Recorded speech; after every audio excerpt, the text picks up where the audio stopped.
Welcome back to Middle Earth. Welcome back to War of the Ring 2nd Edition. We have Lorien besieged, Minas Tirith under siege, Dol Amroth under siege, Rohan quaking in their little horse boots, I would think, with the forces of Sauron there. 5 elites, 5 regulars on the borders.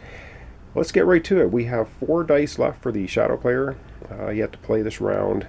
1 for the Free Peoples. Let's get to the Shadow player dice and find out which die they're going to use for an action right now. And the Shadow player is going to use the event die, the Palantir die, to draw 1 event card. So of course it's hidden information for the Free Peoples, which is what I'm playing from the perspective of this playthrough, so we're not going to see what that is. They are going to draw a strategy card though. Alright, we're going to go now to the Free Peoples. They have 1 event die left as well. The final die for this round anyway, for the Free Peoples, is an event die. We are going to play an event card because we have the most awesome card that we got in the last episode, and it is called Guards of the Citadel. Now with Guards of the Citadel we can actually recruit into a besieged stronghold because cards trump the rules, and you just follow what it says here. We're going to recruit 1 Gondor unit, regular or elite, and 1 Gondor leader in Minas Tirith. Now we can recruit them into the stronghold. So basically the Guards of the Citadel take up arms, and they're going to enter the besieged little stronghold box, and we're going to get 1 elite and 1 leader, which is really going to help shore up our defenses with Minas Tirith. The Free Peoples of Middle-earth are not giving up without a fight. So we're going to add 1 more leader into the Minas Tirith stronghold and 1 more elite. So now we have an elite, 3 regulars, 2 leaders, and Pippin holed up in the White City. Wow, that was awesome card play for us. Back to the Shadow player. They have 3 dice remaining, and we're going to see what they're going to do. The Shadow player not happy about that maneuver. They are going to play a straight muster die this time. What they're going to do with it, they are going to bring another minion into play. Enter the Witch King. Oh yeah, here he is. And wow, let's have a look at him. The Witch King, the Black Captain of the Nazgul. He brings, yes, another die with him into the pool of the Shadow player. It says if Sauron and at least 1 Free People's nation are at war, well, yeah, there's 3 of them at war now, you may use 1 muster action die, which we did, to place the Witch King in any region with a Shadow army that includes at least 1 Sauron unit. Activate all Free People's nations. Okay, so what we're doing, we're going to activate all Free People's nations, which pretty much means that the threats and promises are going to go away, because all this does is stops passive nations moving down the political track. Well, that's not going to have any effect anymore. Let's activate the Men of the North, because they're the last faction. It needs to be activated on the war track, political track, and then we're going to find out where the Witch King shows up. And this die goes into the Shadow player dice pool. They have 9 now. Ooh. Alright, let's activate the Men of the North. Alright, activating the Men of the North. So they flip over to the active side. If I get that, I can't remember if it's upside down or right side up, but there it is. They are now active. Of course, the dwarves and the Men of the North are active at the farthest away from at war. And I forgot to mention, the Witch King has special abilities as sorcerers. The Witch King is in a battle, and you use a combat card in the first round of the battle. After doing so, you may immediately draw an event card from the deck matching the type of that card. Alright, let's find out where on the board the Witch King is going to show up. And the Witch King has decided to show up in Lorien with his Sauron units. Ooh, the elves there might be in a little bit of trouble. Well, the Shadow player still has 2 dice remaining. Let's find out what they're going to do with those 2 dice. 2 remaining dice are muster, army. And what are we going to do? We're going to use one of the muster armies as an army die. So they're going to move 2 armies on the map, 1 region. So let's go ahead and have that happen. And no surprise, the 2 armies that are going to move are the 2 regular Sauron units here at Osgiliath. They are going to move into the Minas Tirith siege location. And the 2 southern armies in Losnart are also going to move in here, shoring up the Minas Tirith attacking units. So now there's 1 elite, 2, 4, 6, and 7 regulars attacking Minas Tirith, as well as 5 Nazgul. Alright, we've got 1 more die left for the Shadow player. And let's find out what they're going to do with it. And the final die for this round for the Shadow player is a muster army die. They're going to use the army die symbol to use 1 army to attack with. Let's find out where that attack is going to happen on the board. The Witch King has arrived and wants to put an end to the elves of Lorien. That's right, Elrond, you're going down, maybe? So now we're going to have a battle here in Lorien, and they are, of course, stronghold under siege, which means we only get 1 round of combat unless we can downgrade an elite to have a 2nd round. We do have the Witch King participating. He has a leadership value of 2, so he's going to give 2 leader reroll dice to the attack. But now it's time to play cards. The Shadow player will play a card. The Free Peoples, unfortunately, we can't. We only have the 1 card left that has to have Aragorn or Strider in the battle, and we don't have that.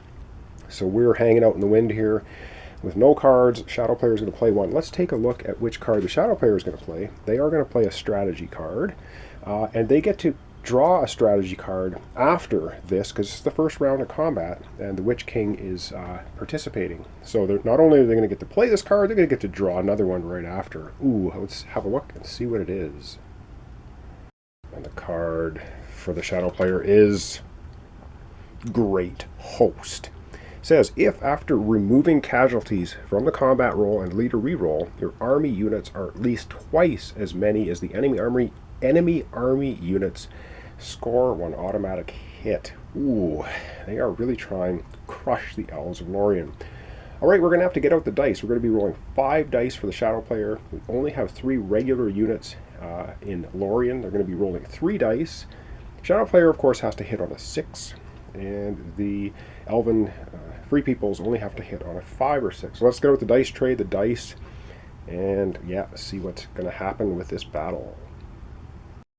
Alright, dice pool 5 for the Shadow player, 3 for the elves. We need a 6 on the Shadow player dice to hit, a 5 or 6 for the elven units. Elves have 1 leader, they get 1 reroll. The Witch King gives the Shadow army 2 rerolls. Let's have a look and see what happens here. Okay, there is carnage aplenty. 2 6s for the Shadow player. Oh man, that almost destroys the elves. And then there's 2 hits for the elves against these forces of Sauron. Oh my goodness, this is nasty stuff. 2 rerolls for the Witch King. 3 and a 1, it's a miss. Alright, can the elves get a 5 or 6? Nope, the elves do not get a 5 or 6. Oh, I think. No, did Lorien just fall? I don't know. We got to remove casualties.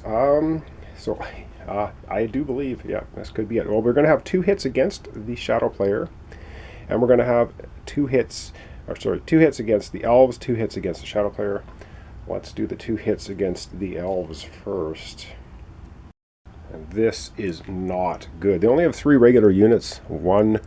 2 of them go away, dying for the glory of Elrond. All right, well, 2 casualties now for the Shadow player. All right, the Shadow player is like, whatever. They just have 2 casualties. So they have 1, 2, 3. They have 4 units plus the Witch King remaining. They certainly have more than double the number of units after removing casualties, and so with Great Host, it says after removing casualties from the combat roll and leader reroll, if your army units are at least twice as many as the enemy units, they're 4 times as many, score 1 additional hit. And that spells doom for Lorien because they only had 1 regular unit left. It dies in the defense of Lorien. I guess Elrond goes with it. Those go out of the game. And Lorien falls to the forces of the Witch King and Sauron's evil forces. So we're going to take, wow, that's 2 points for capturing Lorien. Going to take one of these tokens, place it on Lorien. The woodland realm there at Lorien has fallen. That's 2 more victory points for the Shadow player. Let's chalk them up. The Shadow player marching their way to 10 victory points, which would win them the game. Get 2 more for having that stronghold. So they have now Pelargir in Gondor, and 2 more for taking the stronghold of Lorien. All right, that concludes this round, but not this episode, because now we're going to be collecting dice, drawing new cards, and yeah, seeing what the Fellowship's going to do, and then rolling up new dice for the next round. It's dice pool time, and oh my god. The Shadow player now has a total of 9 dice, because they have Saruman out, adding 1, and now they have the Witch King out, adding yet another. The Free Peoples still have Gandalf the White out there, so they have a total of 5 dice. Yes, we moved the Fellowship, so the Shadow player will have to put at least 1 eye die into the hunt for the ring box this turn. And now it is time to gather 2 cards for each side, a strategy and character card. So we're going to take a look at the Fellowship, or the Free People's card. We will not be looking, of course, at the Shadow player's cards. And the 2 cards we get are the Ents Awake Treebeard, Ents Rage, or Riders of Theoden, and Daylight. So very good cards for us to defend Rohan with. This is play as if Gandalf the White is in play, which he is, and a companion is in Fangorn, which there is no companion in Fangorn, but we could probably get one there. We get to roll 3 dice, we hit on a 4+, and do 1 damage against Shadow hit in Orthanc, and we get rid of all Nazgul and minions with it. If Saruman's in Orthanc with a Shadow army, without a Shadow army, you eliminate him. And if Gandalf the White's in Fangorn or Rohan region, you may immediately play another character event card from your hand without using an action die. So pretty powerful stuff. But we would have to get a companion up into Fangorn, so that may not work. But I like Ents Rage, though, for a battle ability. Play if the defending army is in Rohan region. That's when Saruman decides to attack Fangorn or Orthanc. Add 2 to all the dice combat roll for the Free Peoples. That was awesome. Riders of Theoden, excuse me, recruit 1 Rohan unit regular elite and 1 Rohan leader, either Edoras or in a Rohan region containing a companion. That could be Helm's Deep. We can shore up more defenses there. Of course, we can recruit now anyway because Rohan is at war. Or Daylight. The Shadow player rolls a maximum of 3 dice in this combat. That could come in really handy at the attack on Minas Tirith. Alright, those are our 2 dice. Now it's time to get looking at the Fellowship. Decide what we want to do with them. And we have the Fellowship here at track 8. If we can get them to track 10 and reveal them, we can reveal them in the Morannon, and we can start them on the Mordor track to try and destroy the ring and Mount Doom. Right now, of course, the last known location is here in Rivendell, so they are 8 spaces away from Rivendell somewhere, and Saruman and his forces of evil have not been able to locate the Fellowship right since the beginning of this game. We're not going to change the leader of the Fellowship. We still have Strider, and we're not going to reveal the location of the Fellowship because we kind of want to get that to 10 if we can, and then reveal it in Mordor. So let's get to rolling the dice and see what actions are going to be available for, or it's a hunt allocation right now before we roll the dice, so we have to do that first. And yes, we did move the ring. The Fellowship moved last turn, so that's why I leave the beat in there. And Sauron is trying his best to crush the free people. So they are going to put... They are putting 2 dice into the hunt for the ring box. That still leaves them 7 dice to roll. And they can put a maximum number of dice here, which includes the number in the fellowship. So we still have Boromir and Legolas and Aragorn in the fellowship. So they could put 3 dice in here. They're deciding to put in 2. The smaller the fellowship gets, of course, the harder it is for the forces of evil to find them, to hunt for them. But now it's time to roll up the dice. So let's get rolling the dice and see what we get for both sides. It's dice rolling time. The forces of Shadow have 7 dice. There's already 2 in the hunt for the ring. And they get another eye die. So they're going to have 3 in the hunt for the ring. And looks like they've got lots of muster armies, muster, couple character, another army die. So they have 6 dice to play with. Let's get rolling the free people's dice. See what we get for them. And what do we get for the free peoples? Well, we get quite a bit of good stuff. We get lots of muster army, so we're going to be able to build up troops to defend our regions. A couple character dice are good for moving the fellowship. Ooh, all right. That's going to be the dice pool. Up next, of course, is taking actions. I'll have to check the time on my recording here and see if we're going to get to any actions or possibly call it an episode for today. And so consulting my time, it is getting close to that 20-minute mark, so I am going to end off the episode for today. Wow, it was pretty eventful. We now have the Witch King out in play, and he managed to show up and help the forces of Lorien crush the elves. The elves have lost Lorien. Ooh, nasty. Saruman still twiddling his thumbs on the borders of Rohan. I have an assumption he will attack soon. We'll find out in the following episodes. Minas Tirith is still under siege, but they were able to shore up with the Citadel Guards. They now have 1 elite unit, 3 regulars, 2 leaders, and Pippin holding strong. Forces of Saruman here, or Sauron, kind of dwindling. We still have Dol Amroth under siege. There's 2 regulars, 1 leader here. We have 2 elites, the 4 regulars of the Sauron units.